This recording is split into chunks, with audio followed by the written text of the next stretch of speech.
Muito bem tornado, tifoso bianconero. Tchau, tifoseria bianconera. Esse é o Finestra Bianconera, o canal que fala da Juventus de Turim no Brasil. Eu achei que hoje eu não ia fazer vídeo, mas eu coloquei na capa o presidente da UEFA. Fica até o final, vou falar do Chiellini. Tenho coisas importantes do Chiellini para falar. Hoje, dia 8/8. E, bem tornado, não, você não está vendo errado. O Mário está usando a camisa da seleção brasileira.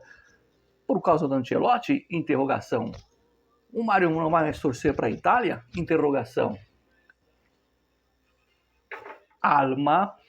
Antes de mais nada, peço a vocês que espalhem para os seus amigos que existe um canal que fala da Juventus de Turim no Brasil e ativa o nosso sino. Não perca os próximos vídeos do Finestra, porque senão, enfim, se você vê o bonde passar e não entra no bonde, você perde a viagem. E no Finestra não é diferente, né? Quando tem informações de mercado, agradecendo a todos que sempre comentam, é importante comentar os vídeos. O YouTube, ele vai, quanto mais comentários e, sobretudo, quanto mais likes, o YouTube vai mostrar esse vídeo para outras pessoas que também desconhecem até o dia de hoje o canal do Finestra. Lembrando que é um espaço aberto, democrático, para todos os torcedores, sempre com respeito, e principalmente para você que ama esse time bianconero, que ama a Juventus, ou que simplesmente torce, que tem a Juventus como um segundo time, não importa. Aqui a gente sempre vai falar sobre a Juventus com o bom humor, mas sobretudo com muita responsabilidade, não só ligar o celular para falar da Juventus, até porque não é o meu trabalho, eu não sou jornalista, eu não preciso de cliques, tá bom? Mas eu tenho sim a obrigação de deixar você bem informado com as notícias e bastidores da Juventus, e eu vou falar do Chiellini daqui a pouco.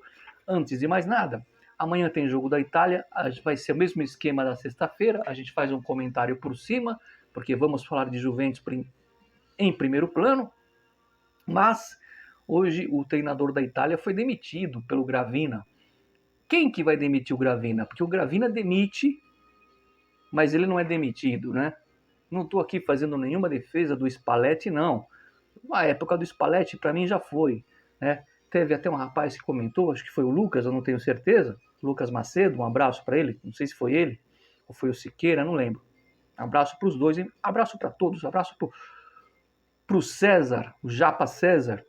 Olha, o Spalletti para mim já foi um treinador top, tá na descendência, né? Eu acho o Mancini melhor que ele, por exemplo, até para clube mesmo. Agora, o que você vai esperar de um cara covarde, que é o Ceferin, que é o Gravina, aliás, os dois, né? E ele, o Spalletti hoje deu uma coletiva, saiu da coletiva chorando, perguntaram para ele se ele se sentiu traído, ele abandonou os microfones, até deu uma engasgada lá, se emocionou, enfim. Vai dirigir amanhã a Itália contra a poderosa Moldávia, jogo duro, e é duro mesmo, porque o time da Itália, se ganhar de 1-0, vai ser goleada, e precisa golear. E aí surge o nome do Ranieri, que foi campeão no Leicester, que fez um segundo turno fantástico com a Roma. Eu, como torcedor da Azzurra, não essa, mas a italiana, gostaria muito de ver nesse momento o Ranieri, porque não tem outro, né? Para mim, já o Conte podia dar um chapéu no Napoli, né, e ir para a seleção, mas enfim. Gosto do Ranieri. Gosto dele, estou dizendo como pessoa, tá? Como treinador também já foi o tempo dele. Mas dada a situação atual da seleção italiana, ele pode salvar esse grupo e até essa classificação, por que não? Né? O que é mais difícil? Ganhar uma Premier com o Leicester ou classificar a Itália tendo que ganhar todos os jogos por goleada, sem repescagem? Os dois são difíceis, mas é muito mais difícil ganhar a Premier com o Leicester. Lógico que esse paralelo é só para espelhar, para apimentar. Futebol não é assim, a gente sabe. Chega de falar da seleção italiana, chega de falar do Spalletti, eu tinha que falar porque ele caiu hoje, né? Porque o Gravina é corajoso. E aí nós vamos chegar, porque você sabe que existem três canalhas, né? Um chama Gravina, o outro chama Ceferin e o outro chama Infantino. O Gravina é isso que vocês estão vendo. Não adianta agora chorar, eu vejo torcedores que gostam da Itália aqui no Brasil, porque isso, porque aquilo, não é nada disso, não é da noite para o dia que as coisas acontecem. e não é da noite para o dia que vai mudar essa situação do futebol italiano. Em relação ao cidadão da capa aí, o Ceferin, eu tenho aqui umas... Vocês viram aí, recentemente que o Platini, né, que foi presidente da UEFA, foi acusado de maneira injusta, e agora mostraram, né, ficou provado que o Platini era inocente. E não sei se vocês estão acompanhando, ele e o Shevchenko, que também jogou pouca bola, né, estão aí meio que se unindo, né, para derrubar o Ceferin de maneira política, de maneira correta, com o apoio do ex-presidente da Federação da Grécia, se não me engano, e também com a corte espanhola, por causa da Superliga, que em 2021 quiseram lançar, que muita gente acha que a Superliga foi criada em 2021 e não foi. Ela foi criada em 2012 pelo Florentino Pérez e pelo André Agnelli. Ela não foi lançada 2 anos atrás, como muitos pseudos jornalistazinhos inventaram, que foi na calada da noite. Não foi. Foi 2011/12 ou 12/13, com Agnelli e com Florentino Pérez, com o apoio, inclusive, do Bayern de Munique, na época do seu Rummenigge. Depois o Bayern mudou de ideia em 21, porque o Rummenigge almejava a cadeira do Ceferin. Tudo política. Enfim, mas eu estou falando isso porque a corte espanhola vem aí com uma denúncia muito séria contra o Ceferin, por isso que eu pus o Ceferin na capa, aonde a acusação é forte. E vão abrir uma investigação, e aí entra o apoio do Shevchenko e do Platini, de abrir uma investigação, porque o Ceferin teria violado, presta atenção nisso, violado o direito de concorrência legal em competições esportivas na Europa. Isso vai contra as leis da União Europeia. E por trás dessa violação, existe a forte possibilidade dos clubes terem sido ameaçados pelo Ceferin. Clubes que iam fazer a Superliga. Entre eles, o próprio Milan e a própria Inter. Ameaçados. Ou seja, resumindo, porque se a gente entrar em questões jurídicas aqui, vai ficar um linguajar difícil para vocês entenderem. Até para mim, poder explicar para vocês. O Ceferin teria violado as leis da União Europeia de maneira ilegal para evitar que se crie uma competição paralela à UEFA Champions League, que na verdade agora ele copiou o modelo e fez a atual Champions, que o Paris Saint-Germain ganhou de 5-0, né? Sempre bom lembrar, nesse modelo. Bom, e aí, para quem não sabe, em 27 vai ter eleição, o Ceferin até agora foi reeleito porque só tinha ele como candidato. Ou seja, aquilo que a gente fala no popular, a batata do Ceferin está começando a assar, e se isso aqui for provado, que a corte espanhola está indo com tudo para cima, o Ceferin deve cair o ano que vem, ou no final desse ano. Ou seja, não vamos precisar esperar a próxima eleição da UEFA. O que isso tem a ver com a Juventus? Tudo. Juventus perdeu 12 pontos, 15 pontos naquela questão da plusvalenza por causa do o Gravina e o Ceferin estão juntos nisso. Gravina ganhou a cadeira de vice-presidente da UEFA. E quando criaram a Superliga, a Juventus fizeram perder 15 pontos no campeonato para não chegar em quarto. Só que o Barcelona e o Real Madrid não perderam. Por quê? Porque o Gravina está condicionado ao Ceferin. Ali tinha uma briga de família entre o Ceferin e o André Agnelli, para quem não sabe. Ou seja, quem pagou o pato foi a Juventus. Tá bom? Então, é isso. Eu estou atualizando vocês aí, porque é importante que a Juventus joga o quê? A Juventus joga Campeonato Italiano e Champions. E a Champions é a UEFA. Então é importante vocês saberem disso, tá? Porque a imprensa aqui não fala, né? Muito bem. Vamos falar o seguinte agora. E que legal ver o Platini com o Shevchenko, apesar que o Shevchenko foi um rival, enfim. Eu vou falar agora do Giorgio Chiellini. Não, vou deixar pro final, Chiellini, senão vocês não assistem, porque é um canal que fala da Juventus. Não é vídeo de camisas, mas eu vou mostrar uma camisa aqui. A triste notícia da falência do Brescia. Sabe quem jogou no Brescia, além do Roberto Baggio? O Pirlo. Sabe quem jogou? Pepe Guardiola. Dá uma olhada aí. Acho que muitos de vocês não sabiam que o Guardiola jogou no Brescia. Dá uma olhada rapidinho. E aí, já que não é vídeo de camisas, né? Hoje tá tudo misturado aqui, ó. Camisa da CBD, camisa do Baggio, mas não da Itália. Bonita essa aqui, né? Essa aqui eu ganhei num bem bolado que eu fiz com um dono de lojas de esportes, de um shopping que eu trabalhava. Ele pediu para fazer caricatura dos 22 jogadores convocados do Brasil para a Copa de 2006 e mais o Zagallo e o Parreira. Eu fiz a caricatura deles, ele colocou na vitrine da loja e aí a gente fez o bem bolado. Ele abateu essa camisa aqui, que era a última do Baggio. Foi quase de graça essa camisa, tá? Eu reinterei e eu ganhei praticamente, né? Olha aí, o escudo bonito do Brescia. Parece a camisa do Vélez, né? Aliás, eu tenho algumas camisas de times que não são a Juventus. Se vocês quiserem, a gente faz um vídeo para mostrar. Eu tenho camisa do Vasco, tinha uma do Fluminense, muito bonita, da Unimed. Eu dei de presente para um primo da minha mãe, um italiano, que era apaixonado pelo Rio, dei de presente.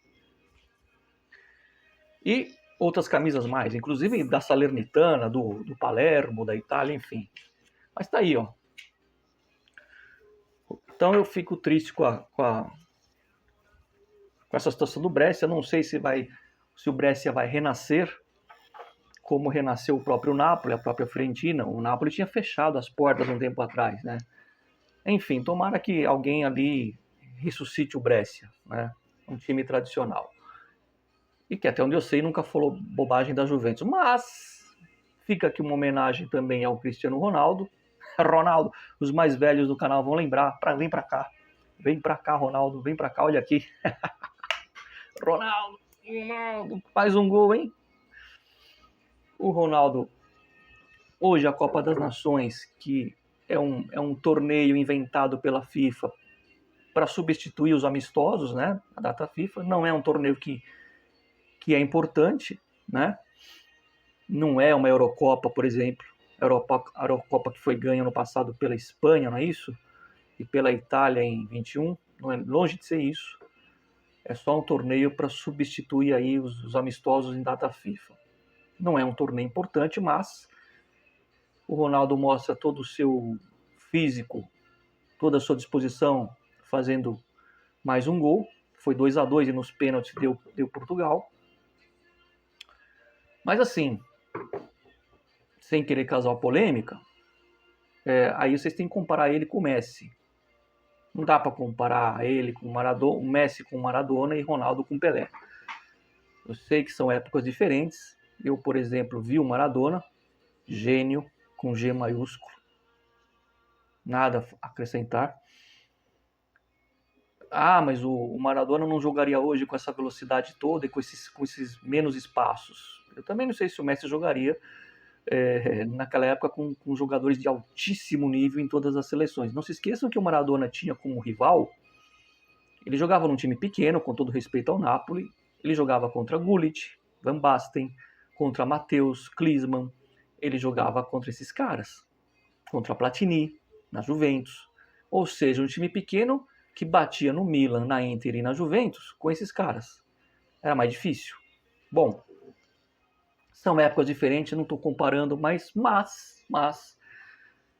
eu sou muito grato pelo que o Ronaldo... Só não gostei do jeito que ele saiu, tá? Ele foi imprudente, devia ter avisado que não ia ficar, complicou a janela lá do Giuntoli, mas a parte da financeira é outra história, ninguém podia esperar a pandemia, mas está na história do futebol mundial e nessa história dele, ele ganhou taças com a nossa camisa, não ganhou orelhuda, mas ganhou campeonatos importantes, como é o campeonato nacional, e foi uma honra ter esse cara eternizado com a nossa camisa. né? Nunca será um Del Piero dentro da Juventus, dentro do mundo Juventus. Nunca será um Nedved, óbvio, né? E nunca será momento de mostrar outra camisa. Por isso que eu estou com a camisa do rei do futebol, né? Do Pelé, a camisa de 58, essa aqui da CBD, porque, caro Ronaldo, parabéns por tudo, mas você teria que nascer 1000 vezes para ser o Pelé. E aqui eu tenho até uma relíquia, camisa pesada. Essa aqui, os meus amigos santistas vão gostar. Um modelo de 63, a camisa, e ela é pesada literalmente, tá? É isso. Mostrei a camisa do Pelé, a camisa do Baggio, do Brescia. Hoje tá uma festa aqui. Enfim, sem querer criar polêmica, já criando, né? Parabéns pro Ronaldo, mas mesmo que ele faça 1000 gols, não vai dar para ser o Pelé. E eu termino falando do Chiellini. O Chiellini, acho que a maioria de vocês sabem, ele estudou para ser diretor, para ser dirigente. E é porque saiu umas informações, umas notícias, como sempre, infundadas, de que a Juventus, talvez, o Comolli e o Chiellini estariam decidindo para não ter um diretor esportivo, o que não é verdade. O Massara ganha força de novo, já que o Toniosi não está vindo. Porém, quando as pessoas questionam a função do Chiellini, porque não é o Chiellini que vai fazer o mercado, é o Comolli e o esportivo, que deve ser o Massara, o Chiellini, ele é uma figura que isso está no que ele estudou como dirigente, vai se enquadrar isso, aonde ele vai chegar para os jogadores. E quantas vezes eu fiz vídeo esse ano falando disso, inclusive criticando o Thiago Motta. Ele vai trazer ao jogador, né, que for chegar na Juventus, o tal do perfil, o tal do DNA da Juventus. Ele vai explicar que o importante é vencer, né?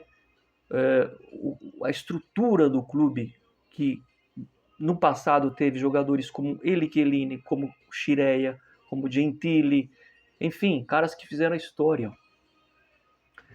E nisso é importante dizer que trazer o DNA e o perfil do jogador que veste a camisa da Juventus, que o jogador tem que estar, não só saber o clube né, que ele vai representar, mas saber o quão importante é para ele, na carreira dele, para o currículo dele, quando ele sair e falar: eu joguei na Juventus, ou eu fiz carreira na Juventus, ou mesmo que depois ele vá para um outro clube.